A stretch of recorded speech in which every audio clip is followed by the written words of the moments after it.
In Harlan County, Kentucky, there was a piece of ground everybody had already given up on. 900 bags of ruined seed. The county had already written it off. She had 40 cents. And an idea nobody else believed. What she saw in those ruined bags, no one else had thought to look for.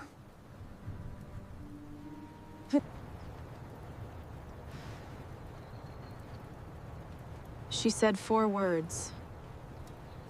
The insurance adjuster loaded his saddlebag, buckled the flap without looking back, and rode north on the Mingo Gap Road before the morning fog had fully lifted from Sinking Fork Creek. Chester Pruitt watched him go from the doorway of the mill, then turned back to his loading dock with the satisfied expression of a man whose problem had just solved itself. 900 bags of ruined seed stock. Full replacement value, every cent already committed to paper. All he needed now was someone to haul the mess before it molted into something that would crawl into his real inventory. Fern Lattimore had been standing at the edge of the dock for 3 minutes before Chester noticed her. She was not the kind of woman who announced herself. 24 years old, spare and sinewy in the way people who had never once done anything for show. With dark honey-brown hair, pulled back low at the nape of her neck, and a few loose strands catching the October light at her temples. Her eyes were gray-green, the color of creek water over slate, and they did not move the way most people's eyes move. They settled, they held. She wore an olive canvas jacket over a wool Henley, a brass-capped soil thermometer clipped to her breast pocket the way another woman might carry a pin, and boots the color of dried clay with copper eyelets that had already been wet once that morning. She had walked the bottom acres at dawn, pushing through the frost-stiff grass along Sinking Fork Creek, before the rest of Bledsoe Hollow had thought about breakfast, because that was what her grandfather Joel had taught her. Check the ground before you ask anything of it. Chester adjusted his gold-framed spectacles and looked down at her from the dock. She looked past him at the bag stacked four high, water-stained, climbing the burlap to the halfway mark on every one. Dark as old bruises. She counted the rows without appearing to count them, did the math without paper. I'll take them. Chester blinked. Then he laughed. It was not a mean laugh, which would have been easier to bear. It was the laugh of a man who believed he was being generous to someone who did not understand the situation, the indulgent sound of patience being extended to the young and the female and the confused.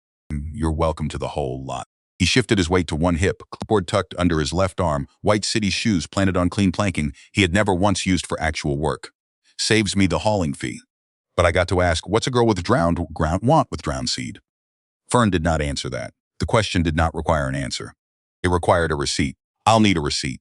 Chester shrugged, scrawled something on the yellow paper, tore off the carbon copy. 40 cents. 900 bags. 2 cents a bag for seed stock that had retailed at 11 cents each before the water touched it. She loaded the wagon herself. Bag by bag, each one 50 pounds of damp weight, burlap rough against the inside of her wrists where her sleeves had ridden up. She did not rush, and she did not rest in a way that suggested she was performing the not rushing. She bent and lifted and carried and stacked, working from the back of the dock to the front, then from the wagon bed forward, distributing the weight low, and even the way a person does when they have loaded wagons long enough that it has stopped being a thought and become a reflex. Chester watched for perhaps 10 minutes, leaning against the door frame with his clean hip, then lost interest and went inside. She loaded for 2 more hours after that. Joel Lattimore's journal sat on the wagon seat the whole time, held shut by a thick rubber band. Its leather cover darkened to near black with age and handling. She had not put it there as a talisman. She had put it there because she had been reading it since before first light, sitting at the kitchen table with the lamp turned up, and she had simply carried it out with her the way you carry something you have not finished with yet. By the time the last bag was up, the October light had shifted from amber to the flat gray of mid-morning. Her hands were marked where the burlap had pressed its weave into her palms. She did not look at them. She climbed onto the wagon seat, took up the reins, and turned the horse toward the Mingo Gap Road without glancing back at Pruitt's Mill and Mercantile. At Dunbar's Crossroads Station, where the road forked north toward the gap and east toward the river settlements, she pulled up to let the horse drink from the stone trough. Ray Dunbar was there, leaning against the fence post nearest the road with a canvas hat pulled against the wind and the expression of a man who had nowhere particular to be and no urgency about getting there. He looked at the wagon. The bags were sheeted with oilcloth, but their shape was plain enough. Fern Lattimore. He squinted at the load. You hauling garbage home? She hung the reins on the brake handle and waited while the horse drank. Looks like it, she said, and climbed back up. She drove past the mill sign without looking at it.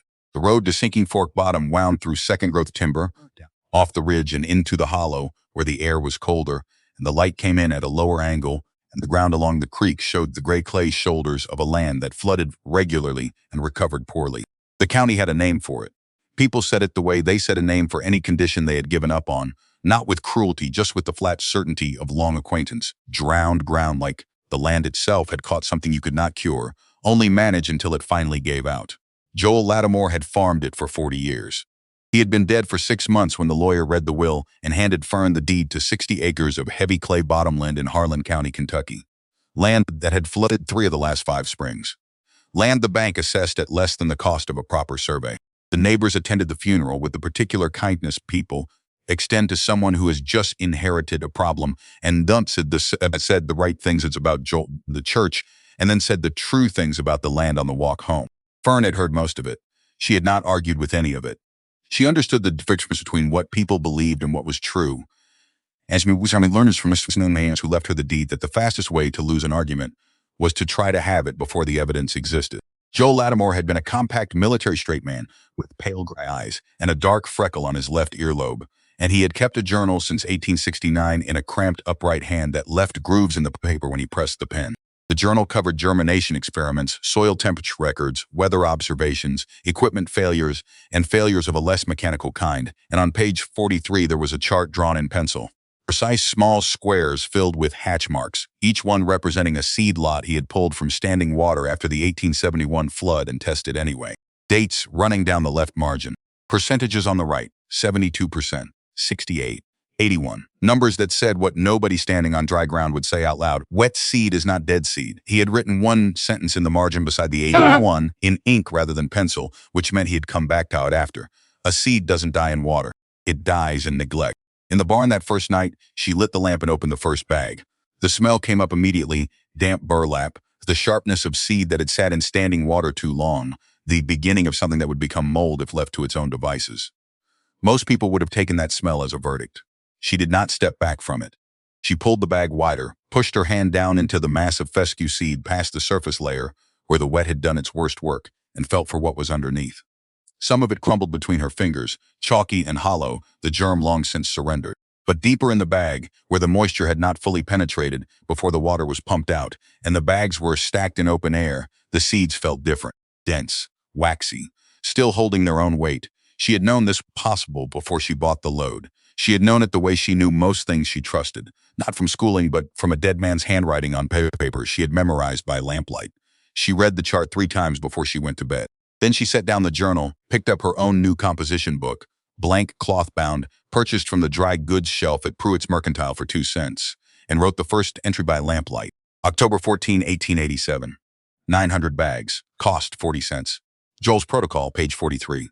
Starting tomorrow, she blew out the lamp and lay in the dark and listened to sinking Forker Creek, running low in its banks 50 feet from the house, and she thought about the difference between 40 cents and everything, and eventually she slept.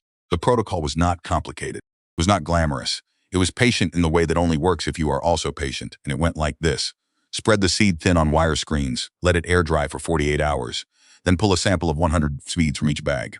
Roll the sample in a damp cloth square. Seal it in a mason jar, set the jar near a steady heat source, and wait 7 days. Count what sprouted, divide by 100. That number was the truth about that bag. Nothing else, not the look of it, not the smell of it, not what Chester Pruitt said from his loading dock was the truth. Only the count. The scale of it was something she had not let herself fully calculate until she was standing in the kitchen the second morning with the table already covered in jars. 900 bags, 100 seeds pulled from each. That was 9,000 individual seeds she would handle and label and monitor. The kitchen table disappeared first, covered in cloth squares with paper labels pasted in her small, deliberate handwriting. Then the counter. Then the floor space near the cook stove, which she kept fed with split wood to hold the temperature steady between 65 and 70 degrees, the narrow, warm band that gave a seed reason to try. She worked in a grid on the floor around the stove, the jars lined onges with enough space between them for her to step without disturbing the temperature balance. She'd eat standing at the counter. She slept into chairs sometimes, waking with a lampwick burned low, and the room cooled enough that she would add wood before she was fully conscious. On one of those nights, she woke with a line of ink across her forearm, where her hand had slipped across the open composition book, a dark stripe she did not notice until she was washing up the next morning. 16-hour days.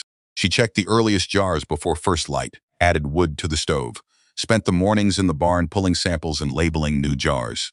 Spent the afternoons kneeling on the kitchen floor counting what had happened overnight. White thread-like radicals pushing through seed coats meant viable. Brown mush that smelled like wet cardboard meant loss. She logged every number in the composition book, one line per bag, date and germination rate, and the row in the barn where the bag sat. On the 5th day, a man arrived in a state wagon. His name was Augustus Bell, and he was the county agricultural inspector for Harlan County, and someone in Bledsoe Hollow had told him about the purchase, because someone in Bledsoe Hollow always told someone about everything within a 3-day radius.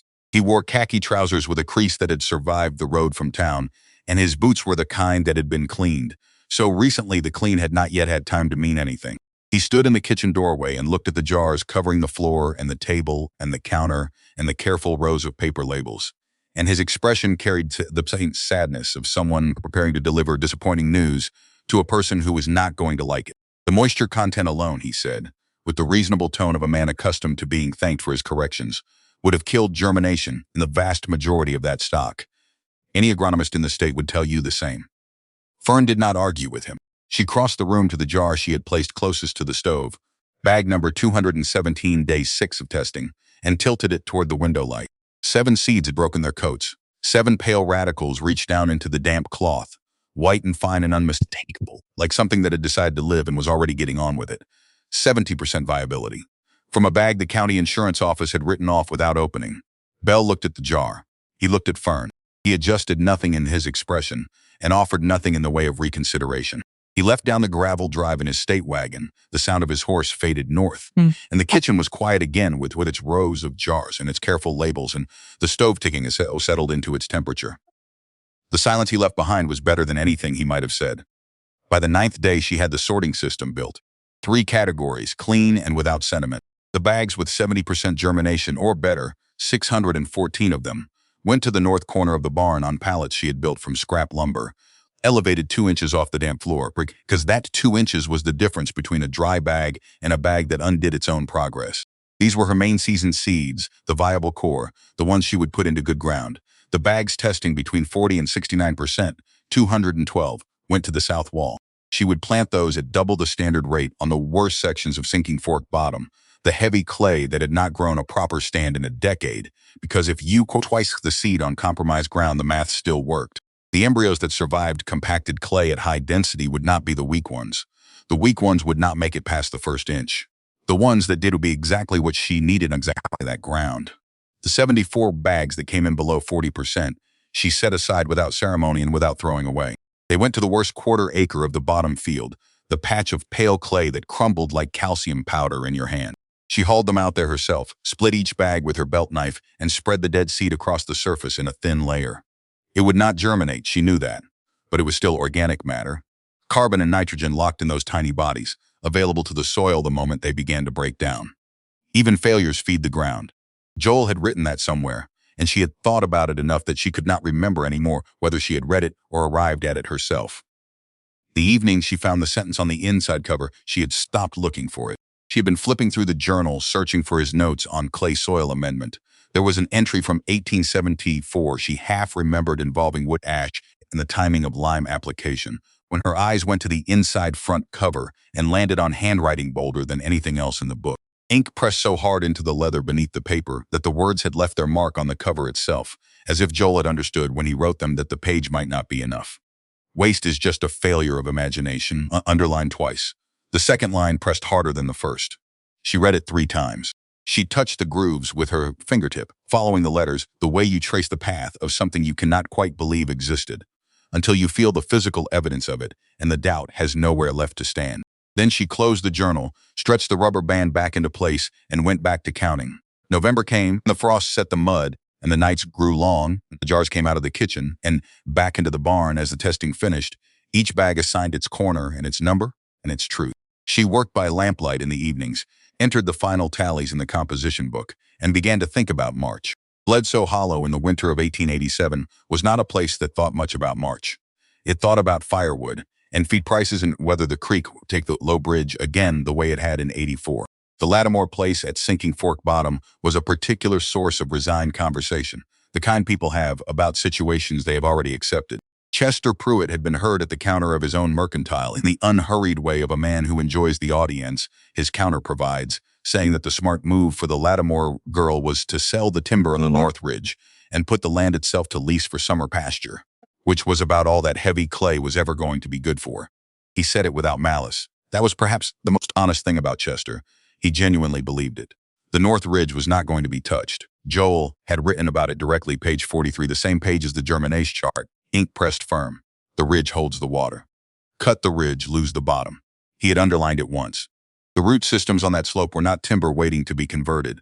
They were the reason Sinking Fork Creek ran clear through July, when every other creek in the county had gone to trickle in mud. They slowed the rainfall, held the topsoil in place, fed the springs that fed the creek that kept the bottom ground from baking into plates. Take the trees and the first hard rain would deliver everything that mattered. Topsoil, moisture, the slow-built work of decades, straight down the slope and into the creek bed. It would not happen in a season. It would happen in 10 years quietly, in the way that slow ruin happens, each storm taking a little more until the bottom was a creek shoal and the ridge was bare rock. The temperature stayed. She had $7 in the tin box under the kitchen floorboard, which was where Joel had kept money and where she kept money now, because the habit had the weight of inheritance in behind it. Taxes on 60 acres of Harlan County bottomland ran to $28 due the following June. The distance between 7 and 28 was a specific kind of arithmetic. Not the kind you did on paper, but the kind that sat in your chest while you worked, quiet and precise, measuring everything you did against the number it needed to become. March came cold and stayed cold a week past when it usually softened. Fern spent that first week in the barn checking the sorted bags, pulling small test plantings in wooden boxes near the stove to watch germination rates. Hold confirming what the numbers already said. On the 8th of March, the ground temperature at 4 inches registered 41 degrees on the brass thermometer, and she decided that was close enough. Joel Lattimore's broadcaster was a canvas bag with a hand crank spinner at the bottom, scarred around the shoulder strap where decades of fieldwork had worn the weave thin, with his initials carved into the wooden crank handle by a pocket knife, in letters so small they were easy to miss. She loaded it with viable clover seed, 22 pounds, measured on the barn scale, cinched the strap across her shoulder, and stepped out of the barn into a gray morning that smelled like creek mud and coming rain. She did not take the horse. 60 acres was 60 acres, and she had thought about it enough over the winter to understand that broadcast seeding from a wagon on uneven ground with a driver managing the reins and the rate at the same time would produce the kind of inconsistency that looked like failure and then became failure. On foot, she could feel the ground change under her. She could adjust the crank rate without thinking about it, slow in the patchy wet spots, steady on the firmer clay, shifting her stride when the slope changed the way a slope always changes the way your feet land. She practiced the rhythm 2 hours in the barn before she went out, walking circuits around the interior with a tarpaulin laid flat on the floor below her, checking the distribution pattern after each pass. 4 crank turns per 3 strides at a walking pace, threw seed in a 12-foot arc that overlapped itself just enough without stacking. She adjusted twice. Then she went outside. The upper ground, the acreage above the 200-yard line where the Sinking Fork drainage tipped from heavy clay towards something with a little more grit in it. She seeded with the viable bags, clover and fescue, 22 pounds per acre. The fescue went in first, the clover after, mixed in the broadcaster so they hit the ground together and had to negotiate their early weeks the way neighbors do, with proximity and without choice. She covered the upper acres in 3 days. Her shoulders ached by noon each day in a way that was not painful exactly, but was very present, the strap groove cutting through the wool of her jacket into the muscle beneath it. She ate bread and hard cheese and cold coffee from a tin, standing in the field with the broadcaster at her hip, and then kept walking. The bottom acres, Sinking Fork bottom proper, the gray clay flat that gave the place its name and its reputation, she seeded differently. The marginal bags, rye and timothy, 40 pounds per acre, nearly twice the standard rate. She had thought about this decision for 3 months, turning it over the way you turn over something with weight to it, checking it against the journal, checking it against the numbers from the germination tests, and arriving each time at the same conclusion. Marginal seed on marginal ground at standard rate produced a marginal stand. Marginal seed at double rate on that same ground produced competition, and competition produced survivors, and survivors on heavy clay in their first year were exactly the kind of root system she intended to build everything else on top of. It looked like waste. She understood why it looked that way. It was not waste. 4 days on the bottom acres. 7 days total, on foot, the broadcaster swinging its arc through gray mornings and occasional cold drizzle, the oilcloth she wore over the jacket when the rain came in sideways, not quite adequate to keeping her dry, but adequate enough to keep working. She finished the last section of the bottom on a Thursday afternoon when the light was already going, and she stood at the edge of the field with the empty broadcaster hanging off one shoulder and listened to sinking Fork Creek running in its banks, and felt the particular quiet of a thing that was done. She walked back to the barn, hung the broadcaster on its peg, wrote the date and the seeding quantities and the weather in the composition book, and went inside to start the stove. 2 days later, the rain came. Not drizzle. Not the on and off kind that was easy to live with. It came from the west on a Saturday evening, and it did not stop. By Sunday morning, the low fields had standing water. By Sunday afternoon, the bottom 20 acres of Sinking Fork was a flat mirror reflecting a gray sky, perfectly still on the surface, the fence posts rising out of it like markers. 6 inches of standing water across the lowest section of the field she had spent 7 days seeding. She stood at the barn door with her arms crossed and looked at it for a long time. By Monday morning, the word had traveled from somewhere to somewhere, because that was how Bledsoe Hollow worked. Word traveled from somewhere to somewhere and arrived changed but recognizable, the way everything did in a county with 1 diner and 2 churches. By the time it reached her, she had heard it twice, secondhand, once from the woman at the post office and once from Homer Vance's wife when Fern stopped at the dairy to ask about the composting operation. Chester Pruitt at his counter with his audience. That Lattimore girl planted 60 acres of bargain seed on flood clay, and God himself washed it away inside a week. That ground needs tile drainage and lime, not the fever dreams of a dead man. He said it without particular triumph. That was not Chester's way. He said it the way you state a conclusion that has arrived on schedule. Fern chose fescue and rye for Sinking Fork Bottom because they tolerate brief inundation. It was not complicated, it was not inspired, it was information that existed on page 17 of Joel's journal in plain ink and clear language. Fescue holds its breath, rye swims. 3 days underwater does not kill either one. A week will.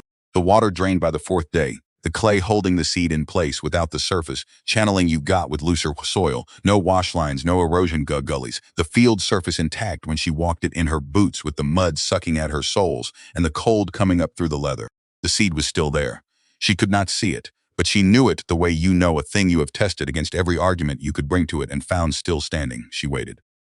The soil thermometer read 41 degrees at 4 inches when she pushed it in on the morning of the 10th day after planting. She was already crouched, already looking, and she saw the first shoot before she registered what she was seeing, pale green, barely an inch, pushing through the gray clay crust at the margin of a small depression where the drainage had concentrated the moisture. Then another 3 feet away. Then a cluster of 4 near the fence line where the soil was slightly sandier and the drainage faster. The field looked terrible. She knew it looked terrible. Patchy and ragged and uneven, thick in the places where the broadcaster had overlapped and bare in the long stretches between, like a thing that was failing in slow motion. To anyone driving past on the county road, it would have looked exactly like what Chester Pruitt had said it was, a mistake that was in the process of fully becoming itself. She pulled one of the shoots between her thumb and forefinger and tugged. Resistance. The root was already 2 inches down, gripping clay that was supposed to be too dense to grip, and it held. She checked another. Then 10 more, moving along the row in a crouch, with her knees muddying and the thermometer clipped to her pocket, catching the flat morning light. Every shoot she could find was holding. The bare patches between them were not dead seed. They were slower seed, the range of germination timing in a mixed batch of marginal stock, exactly as the testing had predicted. She wrote the numbers in the composition book when she got back inside. 60% emergence on the upper slopes, 35 on the bottom. Root depth 1.5 to 2 inches were established. No wash loss visible on any portion of the field. The season had not given its verdict yet, but the ground had given something, and she knew what to do with it. 10 days after emergence, a late frost hit. She knew it was coming. The air had that particular clarity in the late afternoon that sometimes preceded a hard cold in this part of Kentucky, the kind of clarity that had nothing gentle in it. And she could not do anything about it because there was nothing to do. There was no structure over 60 acres. There was no way to move what was in the ground. She banked the stove before she went to bed and did not sleep especially well. She walked the field at first light and saw the damage. The earliest shoots, the ones that had been up longest and had put on the most leaf growth, had their tips blackened. Curled at the edge, the color of old bruises where the ice crystals had broken the cell walls. It was real damage. She did not pretend it was not. She stood in the field with the thermometer in her hand and looked at what she had, which was a damaged stand of seedlings on 60 acres of clay that she had planted with seed the county had written off, on ground the county had written off, with 40 cents and 7 days on foot, and everything she had in the tin box under the kitchen floor. The frost had not asked her opinion. It had come and done what it came to do. She knelt and checked the crown node on the nearest damaged plant, the growth point at the base, just below the soil surface, where the next generation of shoots originated. It was still green, soft to the touch, intact, unaffected by the cold that had taken the tips. The damage was at the periphery. The plant's center of gravity had not been touched. She checked 12 more before she stood back up, everyone the same, burned at the edges, up at the core. She wrote one line as a Kamasim to Pushenbook that morning, Frost April 3. Tip damage visible on early fescue. Crown nodes intact across all sampled plants. Monitoring. Then she went inside and built up the fire and made coffee and sat at Joel's kitchen table, the heavy oak one with the scar along the right edge from the time he had run a plane into it in 1879, the same year he wrote about the Buckeye mower and the crank arm and the 9 times he had called it a useless piece of machinery before it turned over. And she opened the composition book to a clean page and wrote nothing for a while. Just sat with the coffee in the quiet house and the sound of sinking Fork Creek running outside and let the arithmetic of the situation run itself out to wherever it was going to land. $28 in taxes. June. The timber on the ridge that she was not going to touch. A stand of seedlings she had not lost to the flood and had not lost to the frost, and that were currently sitting in 60 acres of gray clay, with their crowns intact and their roots down and their future undecided. She was not afraid. She was something quieter than afraid, which was the state of someone who has already made the decision that mattered, and is now simply waiting to find out whether the decision was right. Joel had lived in that state for 40 years on this same ground. She recognized it from the tone of the journal. Not the entries where things had gone well, but the entries where things had not gone well, and he had kept writing anyway, kept measuring anyway, kept showing up the next morning with the thermometer and the composition book. She had his thermometer. She had his journal.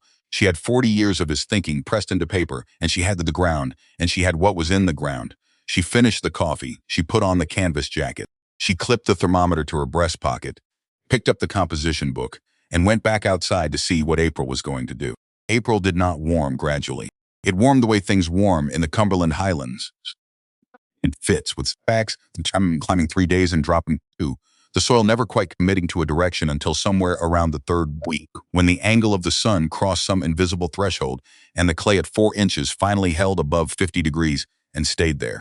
Fern checked it every morning. She pushed the brass thermometer into the ground at the same 3 spots. One at the upper margin of the fescue section, one at the center of the bottom flat, one at the low corner near the creek bank where the cold pooled seen any season. And she recorded the readings in the composition book before she did anything else. Not because she needed 3 points to see the trend, but because Joel had always taken 3 points, and she had learned to distrust single measurements the way she had learned to distrust single opinions. What happened in the 3rd week of April was not dramatic. It did not announce itself. She walked the field on a Tuesday morning and noticed that the bare patches between the established clumps of fescue were smaller than they had been on Saturday. Not by much. Not in a way that would have meant anything to someone who had not been measuring. But she had been measuring, and the difference was real, and she knew what it was before she knelt down to confirm it. Tillers. Each surviving fescue plant that had come through the frost with its crown intact had begun sending lateral shoots from the base, not upward from the same stem but outward at soil level. New growth rising from the node where the plant anchored itself to the earth. Each tiller was its own structure, its own stem, its own leaf set, its own root system threading down into the clay alongside the original. One plant was becoming 3, 3 would become 7. The mathematics of it were not arithmetic but geometric, and they ran in the direction she needed them to run. She wrote in the composition book, April 19. Tillering confirmed across upper and lower sections, bare patches reducing, no reseeding required or indicated, keep livestock off, no inputs yet. That last line was the one that mattered. She had no livestock, which simplified that instruction. What she had was $21 still needed between her and the June deadline, and a field that was doing exactly what it was supposed to do, and a composting operations 7 miles east that nobody was using. Homer Vance had been piling his dairy herd's output in windrows behind the milking parlor for the better part of 2 years. He was not a man who wasted things, but he was also not a man with the time the buyers to manage a finished compost operation. So the windrows had been turning themselves slowly through the seasons, breaking down by rain and freeze and microbial patience into something that no longer smelled much like what it had started as and had taken on the dark, crumbly quality of material that had finished becoming something new. Fern drove out on a Wednesday with Joel's farm wagon and the grain scoop she used for everything that needed move-on volume. Homer Vance was a lean, quiet man in his late 40s with the careful economy of motion that came from decades of early mornings and heavy work. And he looked at her wagon and at her and did not ask why she wanted it. 10 cents a load was all he said. She took 3 loads that week and 3 more the following week, driving the wagon slow over the ruts of the Mingo Gap Road, the suspension creaking under the weight. At the field, she unloaded with a manure fork, walking the rows and placing a forkful every 6 feet, then going back through and spread each pile with the back of the fork and until the material lay in a thin, even-top dressing across the soil surface between the young grass plants. She concentrated on the bottom section where the clay was heaviest and the natural nitrogen supply was lowest, which was where the investment would return the most. 60 cents total, sick lace loads. Somewhere between 150 and 200 pounds of available nitrogen worked into the biology of the worst ground she owned. By the first week of May, the tillering plants had interlocked. Not everywhere, and not uniformly, but across enough of the field that the bare patches had ceased to look like failure and had begun to look like something in the process of closing. Each clump had reached a diameter 2 and 3 times what it had been in early April, the lateral growth pressing toward neighboring clumps the way water presses twirl around. Not with urgency, but with the particular persistence of a thing that has no reason to stop. She pulled a clump on May 9th, grabbed the base of a fescue stand with both hands and straightened her back, and the root mass came up with it. A plug of clay that was darker than the clay around it, threaded with pale root hairs so fine they were barely visible against the soil. A skirt of underground structure that had no business being that developed on this ground in this season. She crumbled the plug between her fingers. The soil was darker where the roots had been working. Not dramatically, not yet, but darker. She stood at the edge of the field and looked at the 6 of May in Harlan County like when it was working the way it was supposed to work. The grass moved in the wind coming down from the ridge. Not dramatically, it was not tall enough for drama, but it moved the way a living thing moves when it is rooted, and the wind is not strong enough to worry it. The second source came by accident, the way the first had come by desperation. She had driven to Tri-Valley Feed and Grain 40 miles east in late May for a second-hand rake tine.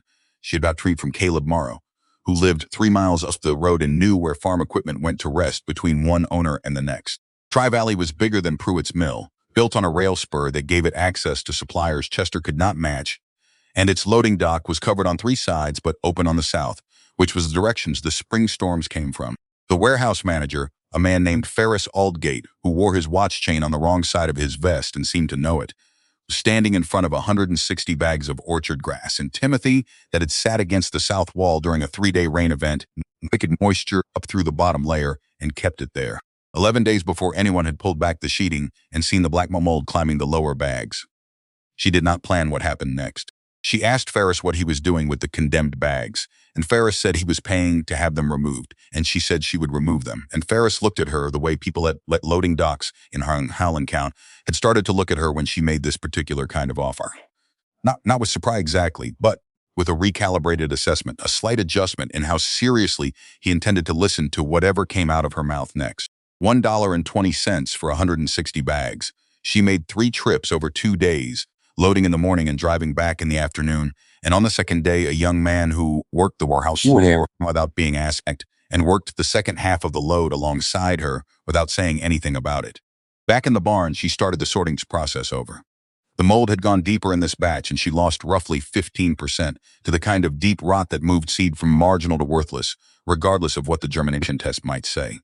Those she composted directly at the field margins. The rest was strong. Timothy seed built for adversity, germinating in cold that stopped other species. The sample she pulled from the upper layers came in at 75% on the best bags. She began a second round of testing with the familiarity of someone doing a thing for the second time instead of the first. The jars went back on the floor near the stove, the paper labels went on. The composition book filled with new rows. The kitchen was a laboratory again, and she was at home in it, in a way she'd not been quite at home in it the first time, when the methodology had still been her grandfather's rather than her own.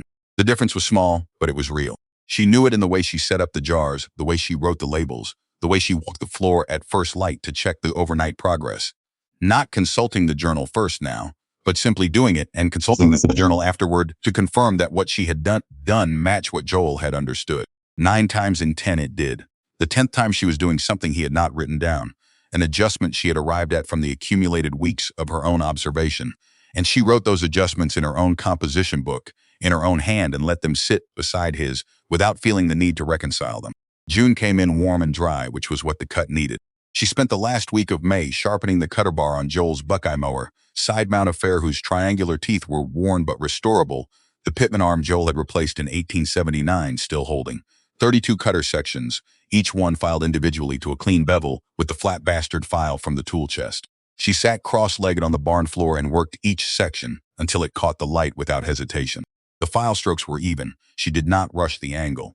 On the 3rd of June, she started cutting at 6 in the morning when the dew had lifted enough from the leaf surface that the stem would shear rather than compress.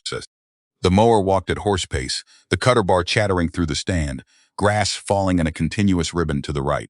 She had never cut a stand this dense on this ground. The resistance in the cutter bar was different than she expected. Heavier, more consistent, requiring less blade adjustment than the patchy, thin cuttings she had managed in the first years after Joel started losing the bottom field to flooding. The grass came down in smooth, even windrows, and the smell of it was immediate and total. Clover cut fresh smelled like something sweet at the edge of green, not quite floral, not quite vegetable, with a depth to it that changed as the morning warmed. The fescue was drier, more functional, the smell of grass acknowledging its purpose. The rye underneath it all carried something almost like bread.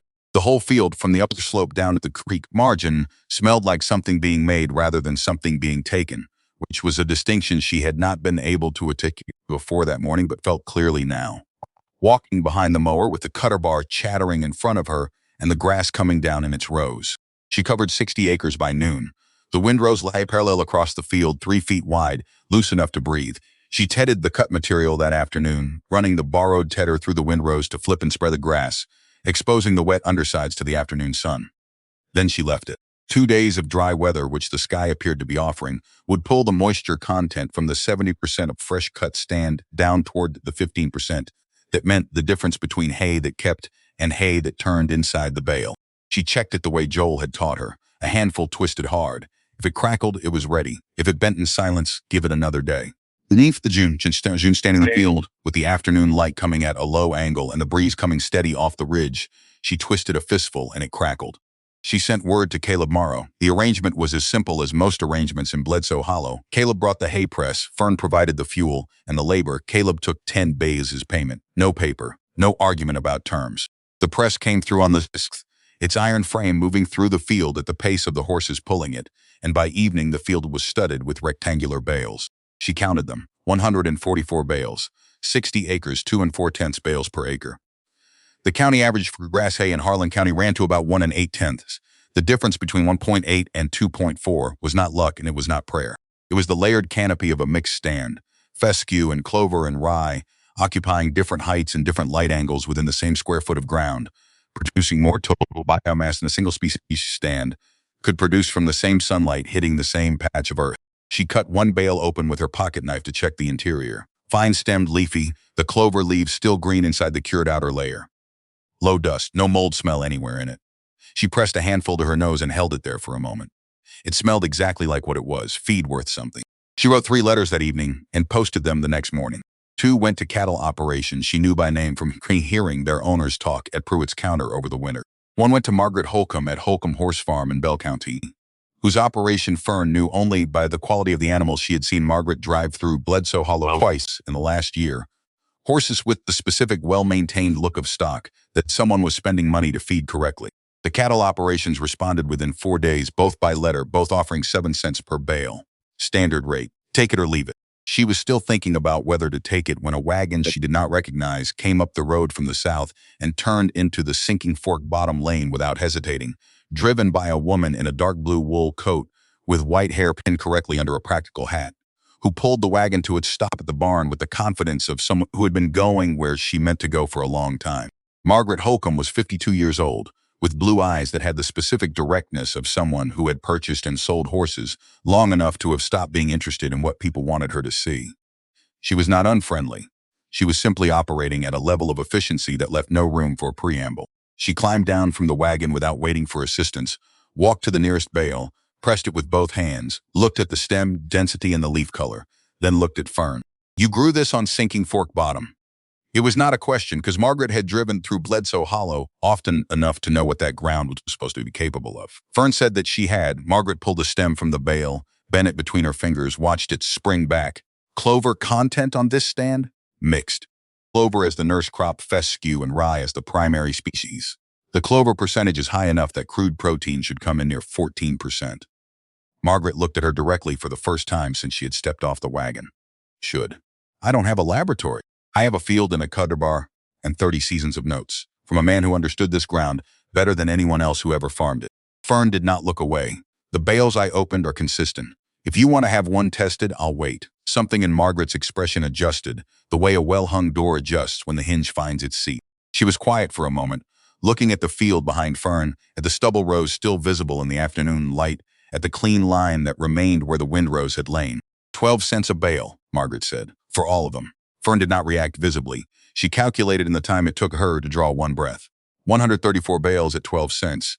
10 had already gone to Caleb Morrow, was $16.08. Added to the $6 Margaret was about to offer as advance payment on next season's 50 bales, added to the $7 in the tin box under the kitchen floor, the sum came to $29.08. The tax bill was $28. I'll need a receipt, Fern said, for this season's bales and for the advance. Margaret Holcomb reached into the inside pocket of her wool coat, produced a leather-covered receipt book, and wrote 2 entries without being told the amounts, because she had already done the same arithmetic and arrived at the same number, and she was not the kind of woman who wrote anything twice. She handed Fern the receipts. They shook hands. Margaret climbed back onto her wagon, turned her horses south, and drove back toward the Mingo Gap Road without looking at the field again, because she had already seen everything she needed to see when she pressed the first bale with both hands. Fern stood at the edge of the lane until the sound of the wagon faded into the hollow, then went inside. She sat at Joel's kitchen table in the early evening with both receipts in front of her and the composition book open to a clean page and the tin box open beside it. She wrote the sums in a column. She added them. She wrote the tax figure below the total and subtracted it, and the result was $1.08, which was not a fraction by any definition that existed anywhere in Harlan County or anywhere else, but which was a positive number after 11 years of this ground, producing nothing it could be called on to sustain. She did not celebrate. She was not a person who celebrated in the theatrical sense. What she did was sit for a few minutes in the kitchen with the evening coming in through the west window and the creek running outside and the receipts lying on the table, and she let the fact of it exist without asking it to be anything other than what it was. Then she closed the composition book, stacked the receipts inside the cover, and began thinking about the second year. The second year planning was different from the first year planning in the way that any repeated effort is different. Not easier, exactly, but stripped of the uncertainty that had made the first year so expensive in the kind of energy that does not show up on a balance sheet. She knew the ground now in the way you know something you have watched through a full cycle. She knew where the clay ran heavy on it and where it had the little pocket of loam near the north fence that she had not found until she was halfway through the spring seeding. She knew the creek's behavior at flood stage, which banks it pushed against and which sections it ran clear of, even in a bad year. She knew what Joel's notes meant now in a way she had not quite known before. Not because the words had changed, but because she had the experience behind her that the words were pointing at. She went back to Trout Valley in August with a letter she had drafted twice. Not to buy ruined stock, the second load of Timothy and orchard grass was sorted and stored in the barn's north corner, but to introduce herself properly to Ferris Aldersgate as the person who would take condemned inventory off his hands before he paid disposal fees. The letter was 4 sentences. It stated what she did, what she paid, and how to reach her. Ferris read it at his desk, looked up at her, looked back at the letter, and asked one question. You sorted that last load, the one you took in May. She told him that she had. What percentage was still viable? 85% of the total purchase was plantable. Of the viable portion, 60% tested at 70% germination or better. He was quiet for a moment, running numbers she could not see.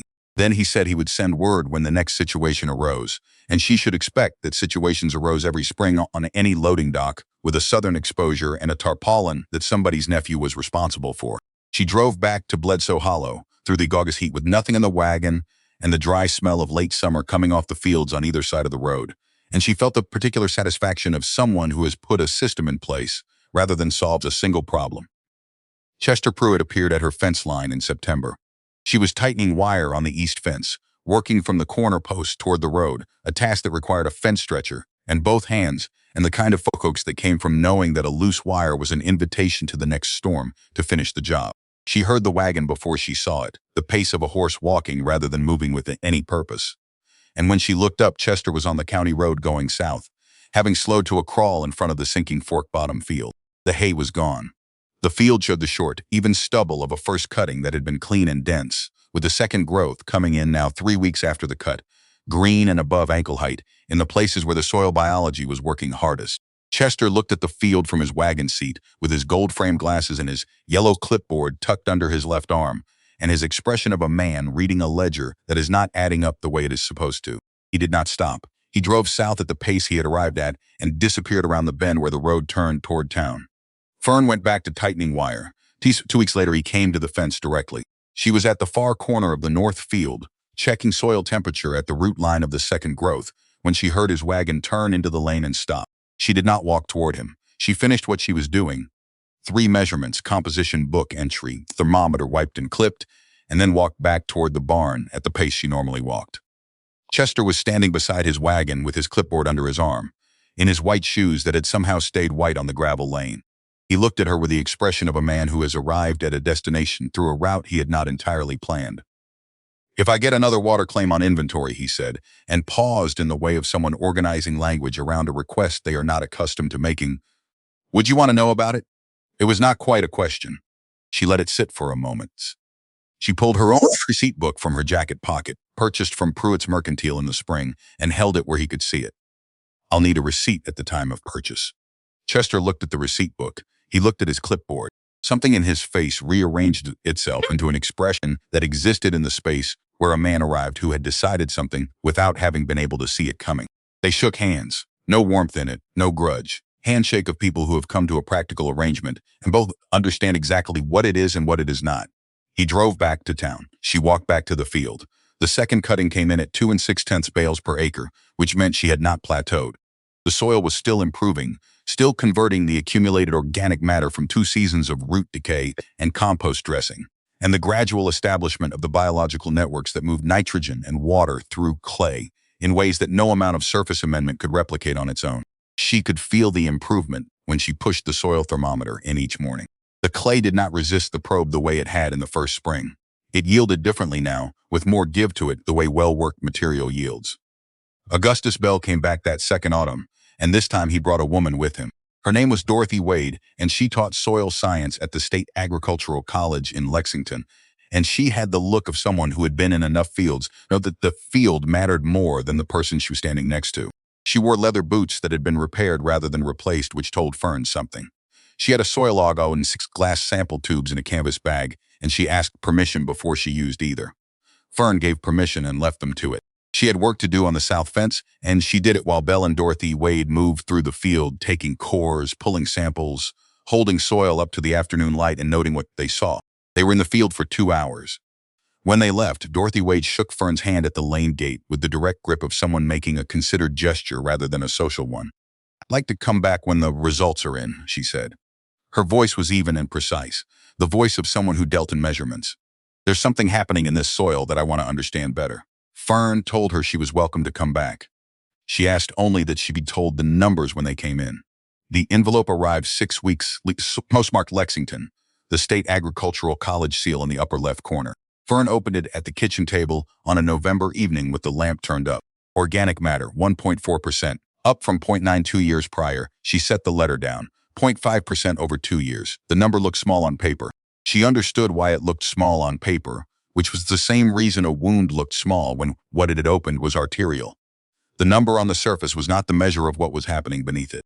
0.5 point of organic matter meant the soil food web was feeding itself now in addition to being fed.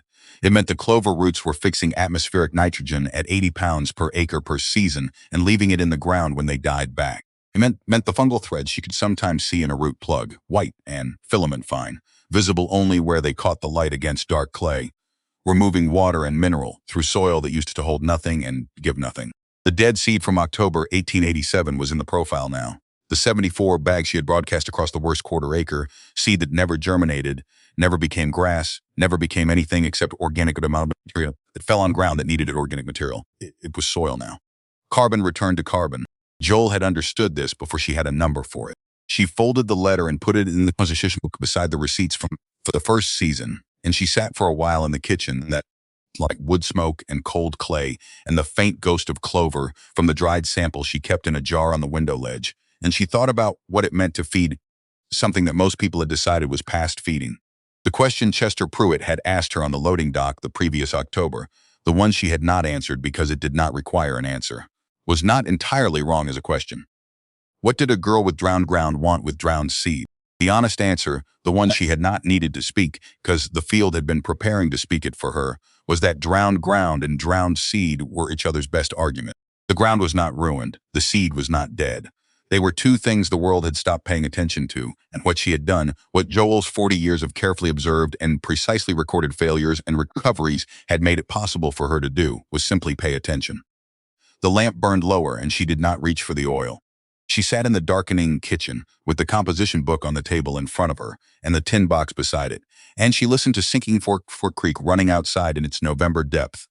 Full and clear, coming off the ridge that she had not touched, carrying the water that the roots above were metering out through the soil at the rate the soil could handle.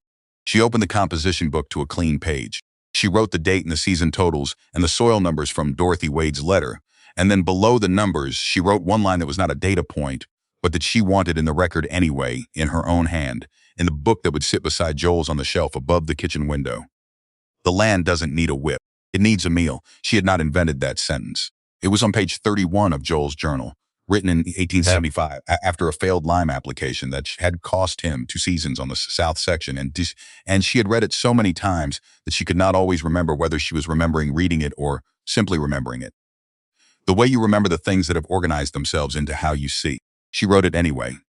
Because a thing worth knowing is worth putting down, and the person who would need it next would need to find it where she could reach it. Dorothy Wade came back in March of 1890. She arrived alone this time, without Augustus Bell, which told Fern something about the purpose of the visit before a word was spoken. The wagon she drove was her own. A plain, well-maintained rig with a university seal on nothing, the kind of conveyance that belonged to a person rather than an institution. She had the soil auger and the sample tubes again, but she also had a leather satchel that clinked faintly when she set it on the barn floor, and from it she produced a glass instrument Fern did not immediately recognize. Refractometer, Dorothy said. Measures the sugar content in plant tissue. It's an indirect indicator of root health and nutrient availability. She held it toward the window, lay brass the length of her palm, and looked through the eyepiece at the gray March sky. I've been thinking about your field since November. Fern waited. The organic matter increase we documented, 0.5% in 2 seasons, is not unprecedented in the literature. But the rate of root penetration you're getting in clay of this density is. Dorothy set the refractometer on the workbench with the care of someone who owns fewer instruments than they need. I'd like to understand the mechanism, specifically whether the mixed species seeding or the composted manure top dressing is the primary driver, or whether there's a third factor I'm not accounting for. Fern thought about it for a moment. The dead seed. Dorothy looked up from the satchel. The bags that tested below 40% germination, I didn't compost them in the windrow. I broadcast them directly onto the surface of the worst clay section before I planted anything. They broke down in place. That was October 1887, 3 months before the first living seed went into the ground. Dorothy was quiet long enough that the barn settled around them, the old wood making its small adjustments to the March temperature.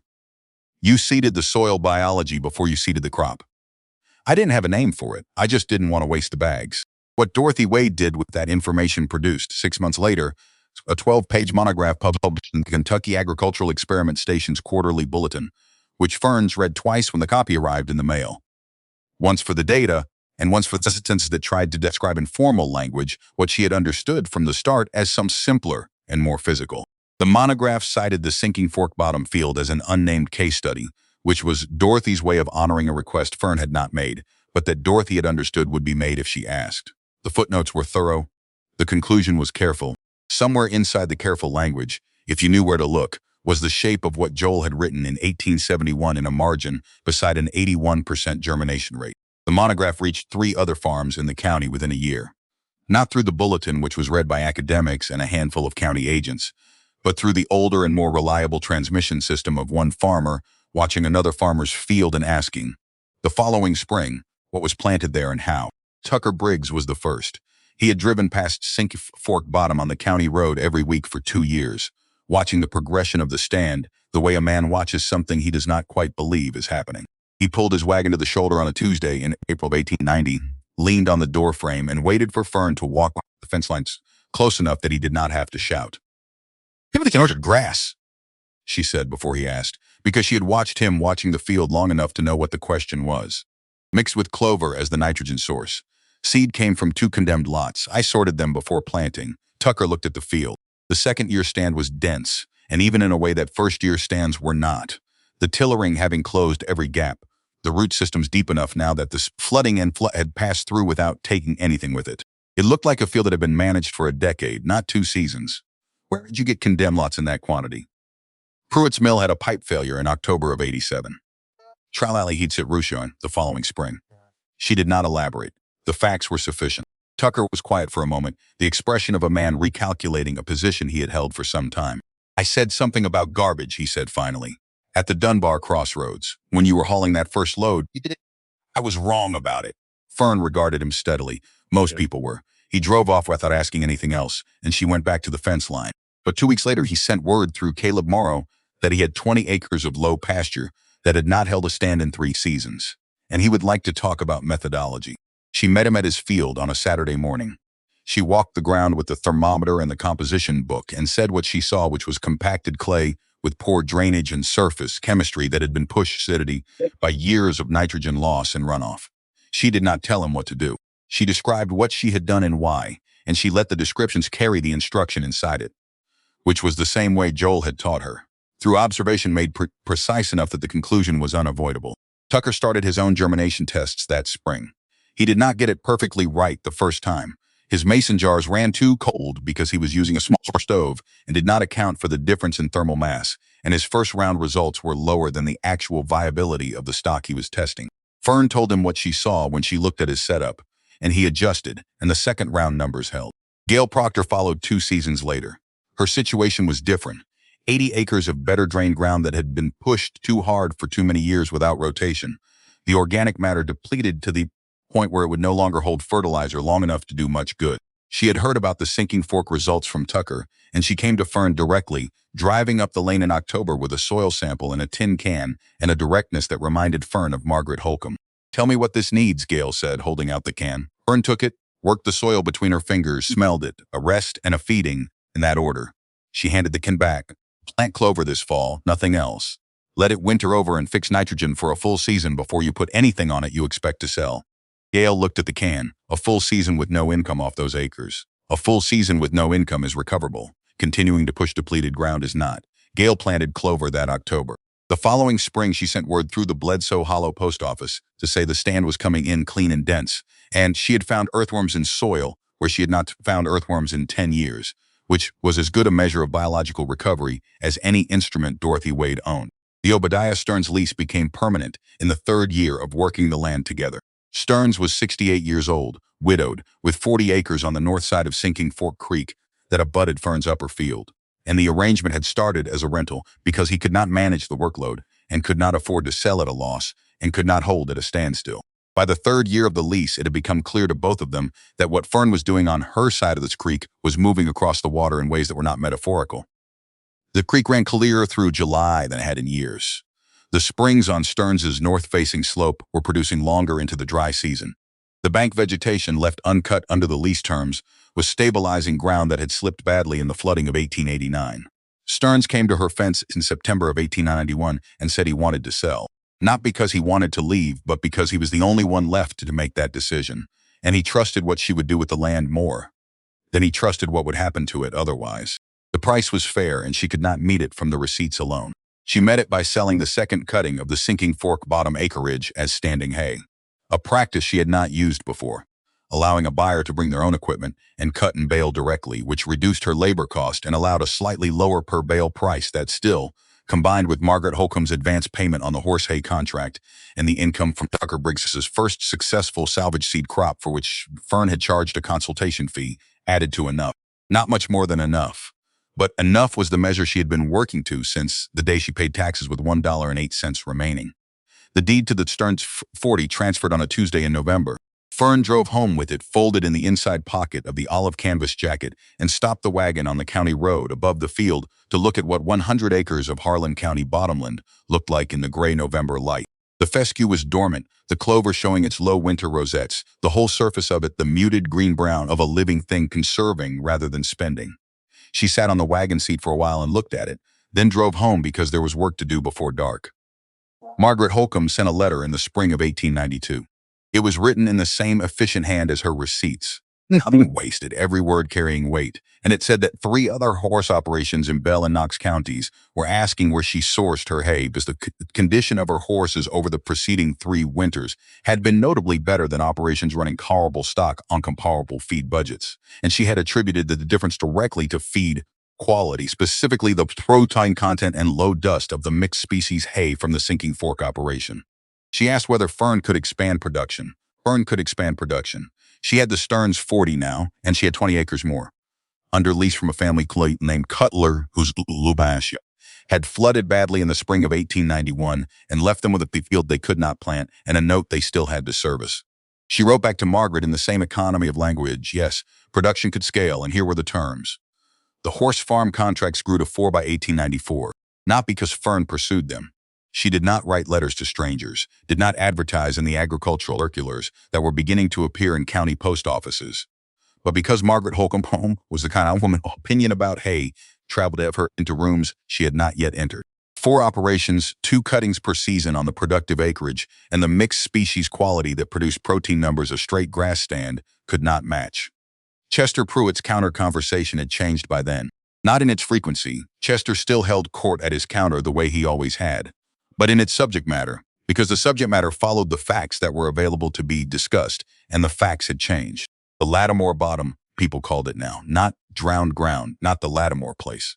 The Lattimore Bottom, with the emphasis that acknowledged what the ground had become rather than what it had been. Chester said it himself once to a feed salesman who had come through asking about the hay market. Fern was at the dry goods end of the counter when she heard it, not close enough for Chester to know she had. She heard him describe the operation, acreage, yield per acre, quality characteristics, contract structure, in the tone of someone providing accurate market information, without the faint amusement that had accompanied his description of things relating to her in the past. She paid for what she needed and left without mentioning it because there was nothing to say. The man had reported the facts. That was all. The fertilizer salesman stopped coming in 1893. He was a man named Wickfield who dressed better than the road warranted and carried samples of ammonium compounds in a wooden case with brass latches, and he had appeared twice a year at the Sinking Fork Bottom Lane since the second season with his pitch about yield curves and input ratios. On the last visit, Fern met him at the lane gate instead of the barn, which was the distance she reserved for conversations she did not expect to go long. The clover is fixing more than I'm removing with 2 cuttings, she told him. The morning was cool, October, with the second growth fescue already slowing toward dormancy. Adding nitrogen on top of that would push protein content past what a horse market wants and create palatability problems. I don't have a deficit to correct. Wickfield looked at her, then at the field, then back at her. He closed the brass latches on his case with the expression of a man who had just lost an argument he had not expected to be difficult. You've run the numbers every season. He did not come back the following spring. Not because she had driven him away, but because his product solved a problem she no longer had. And Wickfield was not a man who made social calls. The field that year had 6 inches of what Dorothy Wade later called structured topsoil, material that had developed sufficient biological activity, aggregate stability, and organic content to behave differently under rainfall than the clay that surrounded it. Water entered it rather than sheeting off. Roots penetrated it to depths that would have been impossible in 1887. When Fern pulled a plug in early May, the smell of it had changed from the mineral flatness of raw clay to something darker, more complex. The smell of a thing in the process of being alive rather than merely existing. She sent a sample to Dorothy Wade with a note that said only, Sinking Fork Bottom, May 1893. Same field, same method, year 6. I thought you would want the numbers. Dorothy's reply arrived 3 weeks later. The organic matter had reached 2.3%. She had included a handwritten note at the bottom of the laboratory report that was not part of the official record. This is the fastest documented recovery of heavy clay bottomland I have found in the published literature for this region. The dead seed inoculation hypothesis needs a formal study. I'm applying for the funds. The formal study never got its funding. The Agricultural College had other priorities in 1894 and 1895, and by the time Dorothy Wade was in a position to pursue it, through different channels the years had moved and the window had shifted. But the monograph was in the record, and the record had a way of finding the people who needed it, slowly, without announcement, the way water finds low ground. The winter of 1896 was the hardest since Fern had taken the deed. A cold system came down from the north and west in January and held for 3 weeks at temperatures that cracked stone water troughs and froze Sinking Fork Creek for the first time in 11 years. The established fields held. Fescue was built for Kentucky winters, and the root depth she had been accumulating for 8 seasons protected the crown nodes from the sustained cold. But the new Cutler acreage, which she had been in the process of establishing from a condemned lot of orchard grass and red clover purchased from a failed nursery operation in Knox County, had not yet developed the root mass to protect itself. She lost 4% of the newsstand. Not the whole thing, but enough that the following spring's first cutting on those acres would be thin. The yield numbers below what she had projected, the income gap real enough to require adjustment. She sat with those consequences at the kitchen table on the second morning of the thaw and added them up honestly. The horse farm contracts were not in danger. The established acreage on the Sinking Fork bottom and the Stearns 40 was unaffected. The deep root systems having done exactly what 8 years of soil building had equipped them to do. The gap was in the new acres, and the gap was manageable. It required replanting 30% of the Cutler ground in March, with the viable stock she kept in reserve, 2 seasons of reserve now, sorted and stored on pallets in the barn's north corner, because running a system without redundancy was the kind of choice that worked until it didn't. She rewrote the letter to Margaret Holcomb the morning after she had finished the arithmetic. It stated what had happened, what was lost, what was recoverable, and what the revised delivery numbers would be for the coming season. She did not apologize in the letter because the freeze was not an error, and she had not promised Margaret immunity from weather. She explained in 3 sentences the mechanism of the loss and the steps taken to address it, because Margaret was the kind of person who made better decisions with accurate information than with managed information. Margaret's reply came back in 10 days. 2 sentences. Understood. Keep me informed on the spring germination rates. She replanted the Cutler acreage in March. The spring was cooperative, warm enough early, enough rain in April, the soil temperature at root depth hitting 52 degrees by the second week, and the germination on the new planting came in at 68% on average, well above the threshold for a viable stand. By the second cutting in August, the Cutler acreage was performing within 10% of its projected yield. She wrote the final number in the composition book without ceremony and went to the next page. In 1898, Chester Pruitt's son Walter came home from 2 years at an agricultural college in Ohio with a respect for his father that had survived the education intact, and ideas about supply chains that the education had added. He was 24 years old, with Chester's pale eyes and none of Chester's tendency toward the theatrical, and he spent his first month home walking every farm he could get permission to walk. He appeared at Fern's Lane gate on a Wednesday afternoon in September, without a wagon, having walked from town. He introduced himself without his father's name first, which she noticed. He asked if he could walk the field. She opened the gate. They walked the Sinking Fork bottom from the creek margin to the upper fence line without much talking, which was the right way to walk a field you were trying to understand. At the upper fence, he looked back at the whole sweep of it, the dense, even fescue clover mix at full September height, the dark color of the soil visible at the margin where the last mowing had left a clean line, and he said something his father would not have said. "What does the soil test show now?" She told him. 2.8% organic matter, latest sample, spring of this year. 14 inches of structured topsoil in the deepest core. Walter was quiet for a moment. That's a 10-year return on topsoil that couldn't be built in 100 on conventional inputs. It can't be bought at all on conventional inputs, she said. It has to be grown. He looked at her in a way that was not quite his father's look and not quite something new. A recalibration in progress. A man revising a mental model that he had not known was a model until it ran into something it could not account for. My father says you won't use synthetic nitrogen. Your father is correct. He also says you're getting 2.4 bales per acre off ground that the county average can't match.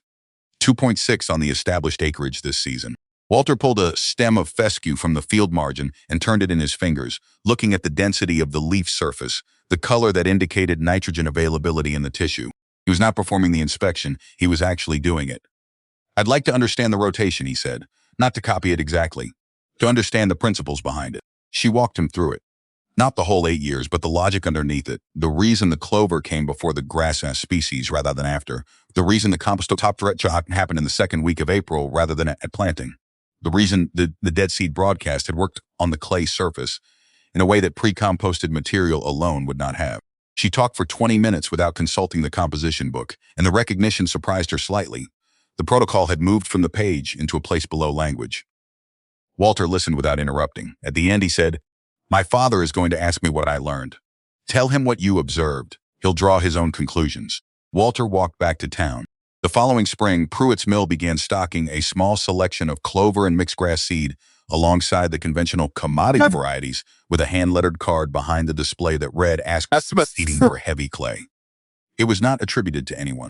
Fern saw it when she came in for lamp oil and a new file for the cutter bar, and she bought what she needed and said nothing about the card. Dorothy Wade came back in 1901. She was 53 now, her hair gone fully white, the leather boots replaced with new ones broken in correctly enough that they looked like the old ones. She had the soil auger and a new instrument, a glass-bodied vacuum extractor for pulling soil moisture samples, a device she had borrowed from the college laboratory and was using in the field for the first time. "I've been following 6 fields in 3 counties since 1889, she said, looking at the field before she looked at Fern. "Yours is the only one where the trend line has not flattened." She took us from 14 locations, working methodically from the creek margin to the upper fence and back. She spent 4 hours on the field. Fern left her to it and worked on the barn roof, which had developed a soft spot above the east bay that needed attention before the fall rains. When Dorothy came to the barn door at the end of the afternoon, her boots were crusted dark to the ankle, and she had the look of someone who had found what they were looking for and was still deciding how to describe it.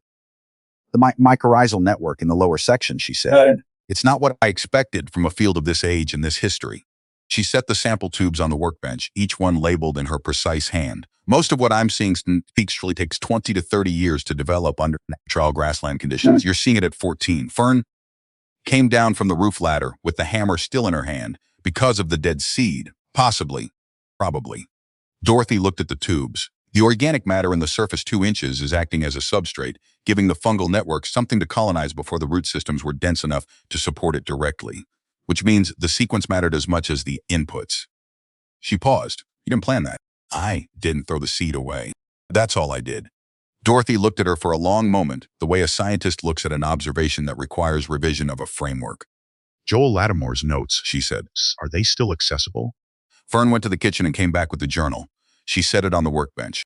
Dorothy picked it up carefully, opened it to the germination chart, the 1871 chart, the squares and hatch marks, and the percentages in the right margin, and read it with the attention of someone reading primary source material for the first time, which was what it was. She read for 10 minutes without speaking. Then she set the journal down and looked at the cover, the near black leather, the thick rubber band, the wear patterns that were the physical record of 40 years of handling and 20 years more. "He understood the biology without the vocabulary," Dorothy said. "He understood it from the field." Dorothy closed her own notes over the day's sample data. "There's a young soil scientist at the college in Lexington, doing work on grassland recovery. I'd like to show her these numbers, your numbers and Joel's. Not for publication, just to show her what the field looks like when someone gets the sequence right from the beginning." She looked at Fern directly. "Is that acceptable?" Fern thought about it. "Tell her the field is in Harlan County. Nothing else until she's seen the data." Dorothy nodded. She packed her instruments into the canvas bag with the same care she had used to unpack them, thanked Fern's in the straightforward way of someone for whom thanks was a precise instrument rather than a social lubricant, and drove back toward Lexington in the late afternoon light with 14 soil cores and a borrowed understanding of what 40 years of careful attention looked like when you finally held it in a glass tube. The year Ruth Lattimore arrived, the elm along the north fence came down in a July storm. It was a tree Joel had planted as a windbreak sometime in the 1860s, which made it older than Fern's presence on this land, older than the deed, older than the debt that had nearly taken the ground in the first June.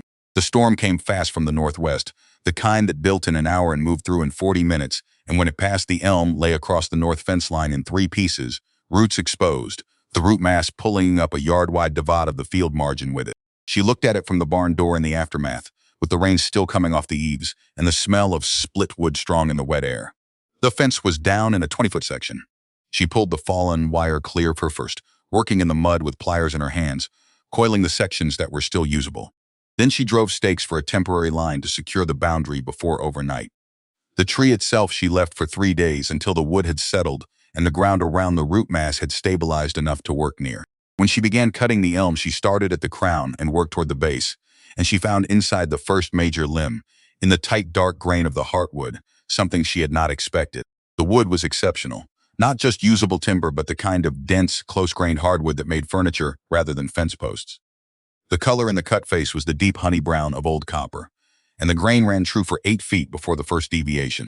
She wrote to a cabinet maker in Harlantown named Amos Ridgway, whose work she had seen in the county clerk's office, a corner cupboard with dovetailed joints so tight they looked grown rather than cut. Ridgway came out on a Saturday, walked around the fallen sections, ran his hand along the exposed grain, and looked at the sky the way woodworkers look at the sky when they are doing math that has nothing to do with weather. "I'll take the whole usable section," he said, "in exchange for 1 piece of your choosing from the finished work." Fern asked for a writing desk, flat-topped with 2 drawers on the right side and a shelf above for books. Practical dimensions, no ornament except the quality of the wood itself. The desk arrived in October. It took both of them to carry it into the house. It was the color of dark honey, and it was solid in the way of things built by someone who understood that a desk was a working surface before it was anything else. She set it in the corner of the front room beside the window that looked towards Sinking Fork Bottom, moved the composition book and the receipt book and the stack of correspondent it, and moved Joel's journal from the kitchen shelf to the top of the stack. Ruth Lattimore arrived on a Thursday in June of 1914. Fern heard the wagon before she saw it, hired livery from town. The particular sound of a horse that did not know the lane and was being managed by someone who did know how to manage an uncertain horse, which was a specific competence worth noting. The young woman who climbed down from the seat was 22 years old, with the square jaw of the Lattimore line softened at the chin and gray-green eyes set wider than Fern's, holding the particular expression of someone who has been educated past their experience and knows it. She had a trunk and a leather satchel with the seal of the State University of Kentucky on the brass clasp. She stood in the lane with the hired wagon pulling away behind her and looked at the farm, the barn, the house, the field beyond the fence, the creek line in the distance, with the assessing look of someone comparing what they see to what they had expected to see. Fern came out of the barn with the soil thermometer in her hand. She did not hug the girl. She had not seen Ruth in 8 years, since the family gathering after Ruth's father died, and in the years between, the relationship had been conducted through letters which were even frequent and to the point. She held out Joel's journal. Ruth took it with both hands, the way you take something that has been offered seriously. The leather was warm from the barn air. The rubber band was the 4th or 5th replacement, each one thicker than the last. The cover had passed beyond worn into something that looked more like bone than leather. "Start with page 1, Fern said. "When you've finished, come find me." Ruth looked at the journal. She looked at Fern. She did not ask the questions that were visible in her expression, which told Fern something about her that the degree from Lexington did not. She carried the trunk inside herself in 2 trips, without being asked to or told not to. That evening after the supper that Fern cooked without discussion and Ruth helped without being told where things were, Ruth sat at the elm desk in the front room with the journal open to page 1 and began to read. Fern could see her from the kitchen doorway. The lamp turned up on the desk. The girl's head bent over the cramped, upright handwriting. One finger moving along the lines the way you move when you are reading something you want to be certain you have understood correctly. She read the first sentence aloud without meaning to, testing the sound of it in the room. "Waste is just a failure of imagination." Fern set down the dish she was drying. She looked at her great-niece at the desk made from the elm Joel planted as a windbreak 60 years ago. Reading the words, he had pressed hard enough to score the leather below it. "Joel wrote that in 1871. I proved it in 1887. Her voice carried only the weight the sentence required. "Now it's yours to test." Ruth looked up from the journal. The question in her face was not the question of someone who doubted the assignment. It was the question of someone who had just understood that the assignment was larger than she had thought when she climbed down from the hired wagon that morning. Saturday, they walked the field. Fern pulled a root plug at the creek margin, the same gesture she had made 10,000 times in 27 years. The same crouch, the same grip at the base of the stem, the same backward pull that brought the root mass up its dark skirt of structured soil. She held it out. Ruth took it in both hands and looked at it the way Dorothy Wade had looked at the soil cores, with the eyes of someone who had been taught the vocabulary and was now meeting the thing the vocabulary described. The mycorrhizal threads were visible in the morning light, white against the dark clay, filament fine, the kind of detail that existed at the very edge of what the eye could register without losing it. Ruth touched one with her fingertip. It broke as they always broke, too fine to hold against direct contact.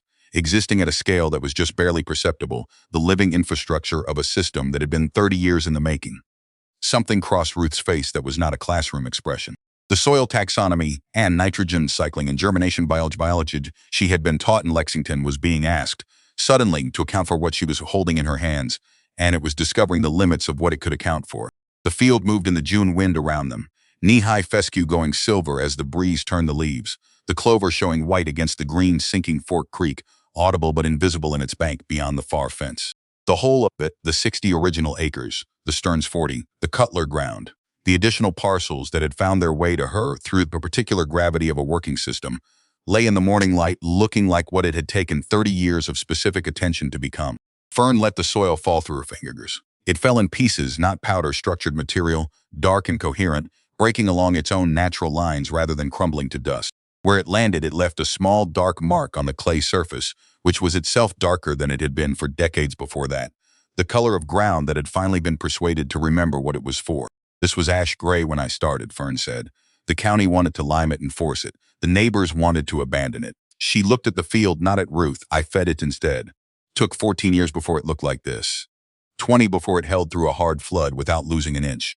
Ruth was still looking at the root mass in her hands, at the threads, at the dark soil clinging to the roots. The question she finally put into words was not the one a graduating agronomist was supposed to ask. It was the one the field had been asking all along, answering, and asking again in a new form each season.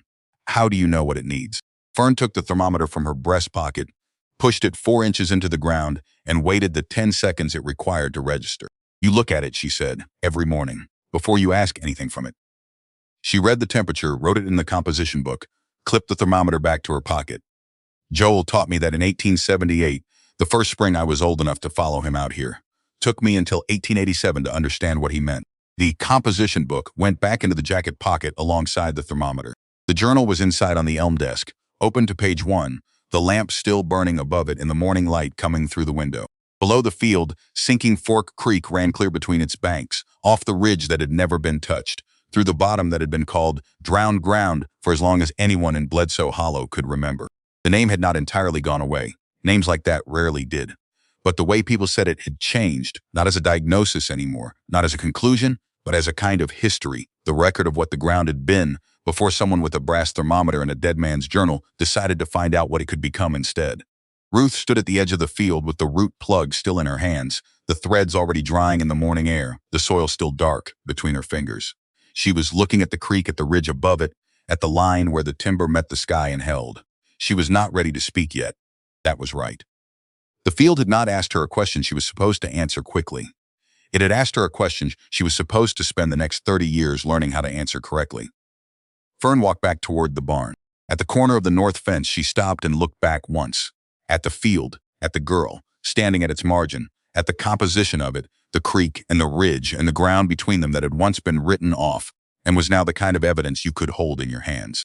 Then she went inside to check the morning temperature readings and enter them in the composition book beside the readings from the 27 years before, in the record that was no longer only hers, had perhaps never been only hers, going back to a man with pale gray eyes and a dark freckle on his left earlobe who had understood something true about ground and seed and patience and written it down in the hope that someone would come after him and prove it was true. Someone had. Somewhere below the North Ridge, Sinking Fork Creek ran clear and cold and unhurried through the hollow the way it had run every July since the first root of the first tree on that ridge had pushed down through the rock and had. It did not announce itself. It did not need to. It simply ran, the way things run, when they have been given the conditions they need, and then left alone to do what they were always going to do.